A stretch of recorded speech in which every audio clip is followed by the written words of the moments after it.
Hello' friends, নতুন এটা video' লৈ আপোনালোকৰ মাজত মই আজি আকৌ আহিছোঁ। আজি যোনটো ভিডিঅ' এই প্ৰিমিয়াৰ প্ৰ' ক্লাছটোত সেইটো শিকাম চিলেক্টিভ কালাৰটো পপ কেনেকৈ কৰিব। মানে যদি আপোনালোকে ফটেজ এটাৰ এনেকুৱা ধৰণৰ যিকোনো কালাৰ এটা কালাৰফুল লাগে, বাকীখিনি যদি আপোনালোকে ব্লেক এণ্ড হোৱাইট কৰিব খুজিছে তেতিয়াহ'লে কেনেকৈ কৰিব পাৰিব। এই ইফেক্টটো প্ৰিমিয়াৰ প্ৰ'ৰ ভিতৰত এটা ইফেক্ট ইউজ কৰি। গতিকে দেৰি নকৰি বলকচোন আমি ভিডিঅ'টো কেনেকৈ ক্ৰিয়েট কৰা বা ইফেক্টটো কেনেকৈ ক্ৰিয়েট কৰা হয় তাক চাওঁ। এতিয়া চাব, আপোনালোকৰ প্ৰিমিয়াৰ প্ৰ'ৰ অ'পেন হোৱাৰ পিছত ইয়াতে এটা ভিডিঅ' ফটেজ মোৰ থোৱা আছে। এনেকৈ ভিডিঅ' ফটেজ এটা কোনোবা এটা লৈ ল'ব আৰু মাজতে কওঁ মোৰ লেআউটটো অকণমান সৰু যেন, মানে বেছি জুম হোৱা যেন পাইছে লেআউটটো, কাৰণ মোৰ মনিটৰটো ৰিচেণ্টলি ডেমেজ হৈছে। শ্বৰ্ট চাৰ্কিট হৈ পিনে গ্ৰাফিক্স কাৰ্ডখনো গ'ল, মনিটৰটোও গ'ল, তাৰে কাৰণে বহুতখিনি প্ৰব্লেম হৈছে। কিন্তু মই এই ভিডিঅ'টোত আপোনালোকক তথাপিতো এটা নতুন মনিটৰ আছিল মোৰ ছেকেণ্ড হেণ্ড, সেই মনিটৰটোত আপোনালোকৰ এই ইফেক্টটো ক্ৰিয়েট কৰি দেখাম। গতিকে ইফেক্টটো চাব, মই অকণমান জুম ইন কৰি পেলাই লেআউটটো দেখাই থাকিম, আপোনালোকে চাব। এতিয়া এই ভিডিঅ'টো আছে, আমাক যোনটো এই ইফেক্টটোত মানে এটা ইফেক্টৰ প্ৰয়োজন হ'ব এই ভিডিঅ'টোত, তাৰ কাৰণে আমি এইখিনিত প্ৰেছ কৰিম, ডাইৰেক্ট ইফেক্টছত যাই ইয়াতে আমি চাৰ্চ কৰিম লিভ কালাৰ,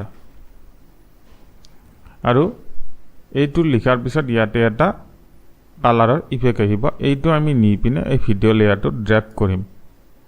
ড্ৰেগ কৰিলোঁ, কৰাৰ পিছত কোনো চেঞ্জিং দেখা নাই। আপোনালোকে ইয়াতে ইফেক্টছ কণ্ট্ৰলত আহিব। যদি ইফেক্টছ কণ্ট্ৰল দেখা নাই, উইণ্ড'জত গৈ আপোনালোকে ইফেক্টছ কণ্ট্ৰলটো ইউজ কৰিব পাৰে। ইয়াতে টিক কৰি ব্লু হৈ থাকিলে ইফেক্টছ কণ্ট্ৰলত এই ইফেক্টটো আহিব।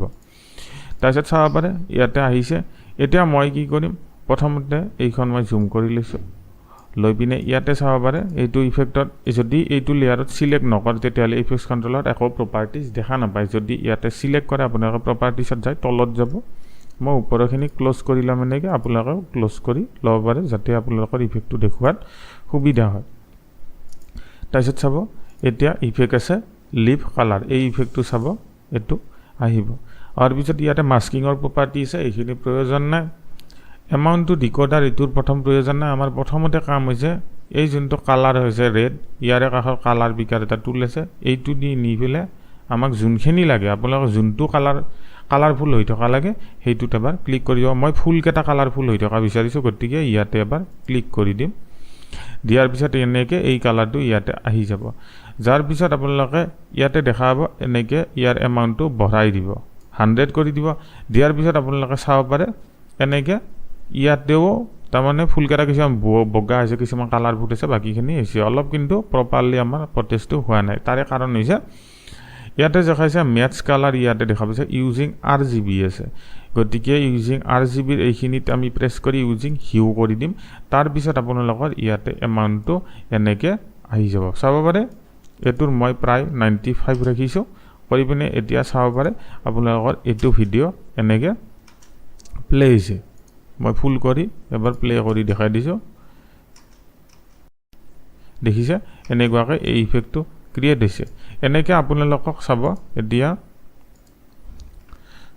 এতিয়া যদি মই ভাবোঁ যে ইয়াতে বেলেগ কালাৰ, মই ফুলকেইটা ব্লেক এণ্ড হোৱাইট ৰাখি গ্ৰীণখিনি মই ব্লেক এণ্ড হোৱাইট কৰিম। গতিকে কি কৰিম, এই ইফেক্টটো ডিলিট কৰি দিম, দি পিনে আৰু এবাৰ লিভ কালাৰ ইফেক্টটো ইয়াতে দিম।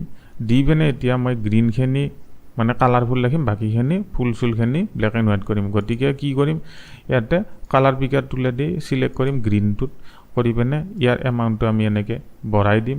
তাৰপিছত এতিয়া দেখা পাব ফুলকেইটা ব্লেক এণ্ড হোৱাইট হৈ গৈছে আৰু বাকীখিনি কালাৰফুল হৈ আছে গ্ৰীণখিনি। আৰু ইয়াতে ইউজিং RGB জেগাত আপোনালোকে সদায় ইউজিং হিউ কৰি দিব, তেতিয়া আপোনালোকৰ এই ইফেক্টটো প্ৰপাৰলি ক্ৰিয়েট হৈ যাব। গতিকে এনেকৈ এই ইফেক্টটো ক্ৰিয়েট কৰা হয়। যদি ভিডিঅ'টো ভাল লাগে লাইক কৰিব, চেনেলটো ছাবস্ক্ৰাইব কৰিব, ইনষ্টাগ্ৰামত ফ'ল' কৰিব এনেকুৱা ধৰণৰ টিউটৰিয়েলবিলাক শিকাৰ কাৰণে। আজিলৈ বাই বাই।